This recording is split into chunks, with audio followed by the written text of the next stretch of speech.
So in this video, I want to talk about 4 things that everybody wants me to do, but I won't do as a realtor. Number 1, everybody wants me to tell them if a particular house is in a, quote, good neighborhood. And if you think about it, it kind of makes sense, doesn't it? I mean, who wants to live in a bad neighborhood? Nobody does. But there's 2 problems to that. Number 1, steering is actually against the law. And this was something that was quite big before the passing of the Fair Housing Act of 1968. And so what would happen is realtors would look at their clients and they would size them up and say, I think your kind of people would like this type of an area. And so they would steer them to a particular neighborhood. Now think about how discriminatory that is. Or another thing that they would do is they would do what's called block busting. It's also known as panic peddling. And so they would go through different neighborhoods, knock on people's doors and say, you gotta sell your house. There are a certain type of people who are moving into this area. They're going to reduce the value of your house, so you got to get out before it's too late. So because of this type of activity, the federal government passed what was called the Fair Housing Act in 1968. And since then, it's been the law of the land, very much still on the books today. And what that did is it prevented realtors and others, people selling their homes, to discriminate against people on the basis of their race, color, national origin, religion, sex, disability, and familial status. The second problem with the tell me what a good neighborhood is approach is that I actually don't know what your definition of a good neighborhood is. I mean, is a good neighborhood for you one that is near the foothills? Or is it one that has a park in it? Or one that's near Costco or another store that you like to shop at? Is it one that has a particular school in the area? I don't know what your definition of a good neighborhood is, because that definition, quite honestly, is pretty subjective when you think about it. Number 2, as a real estate agent, it is against the law for me to be misleading. And that's true whether I represent you as a seller or a buyer. And let me give you an example of this from the buyer's side. Sometimes buyers will come to me and say, let's just cast our net quite wide. It's a bit competitive here. Let's put out a bunch of offers on a bunch of houses, see what gets accepted, and then we can always just back out during the inspection period. The problem with that is that it's misleading. Your intention was only to buy one property, but you sort of led the seller along to believe that your intention was to buy that property and that you're looking only at that property.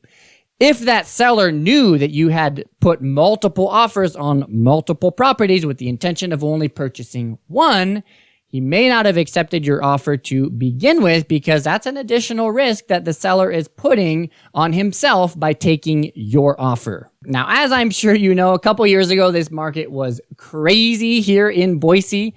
Sellers were offering 50, 60, 100,000 over asking price, waiving all contingencies.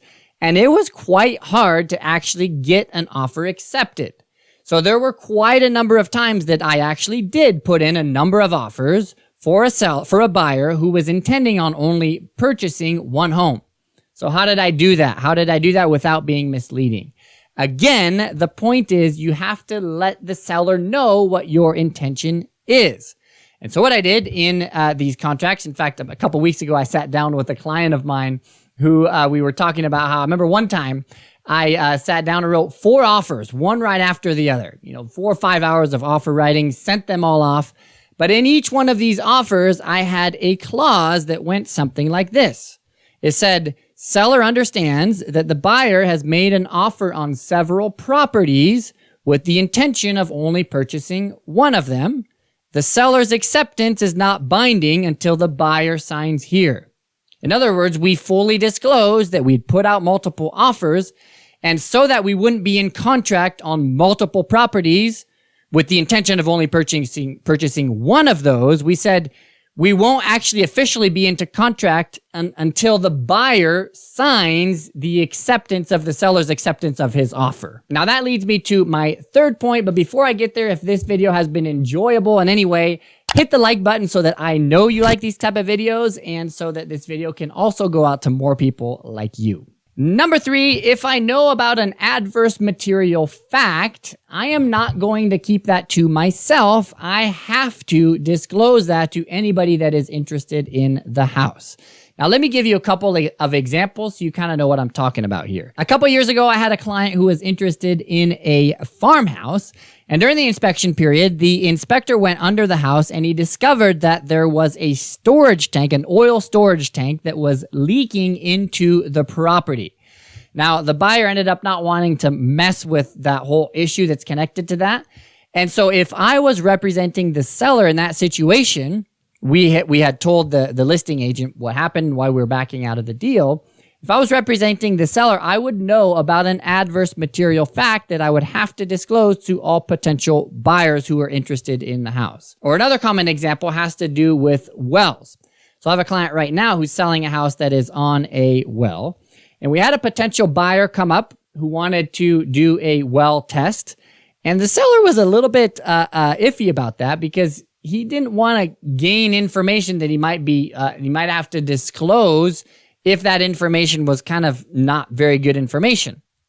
So he said, what if the well test comes back not very good? Do we have to disclose that to all the potential buyers? And the answer is yes. If the well inspectors would have come back and said, there's only a 1.5 feet of water above the pump, that's not very good news.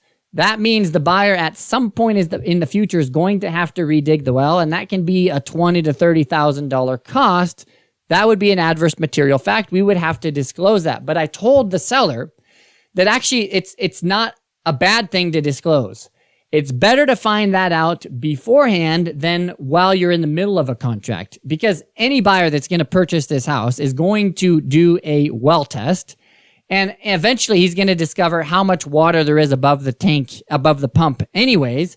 And it's better for the buyer to know that before he goes into the contract rather than spending 2-3 weeks figuring that out and then the buyer potentially backing out of the deal. Now, in this particular example, the well ended up being fine, but if we had discovered something, we would have had to disclose that to all future buyers. Now, having said that, it has to be a fact. An official plan to build, say, a sewer lagoon next to a listed property is a fact.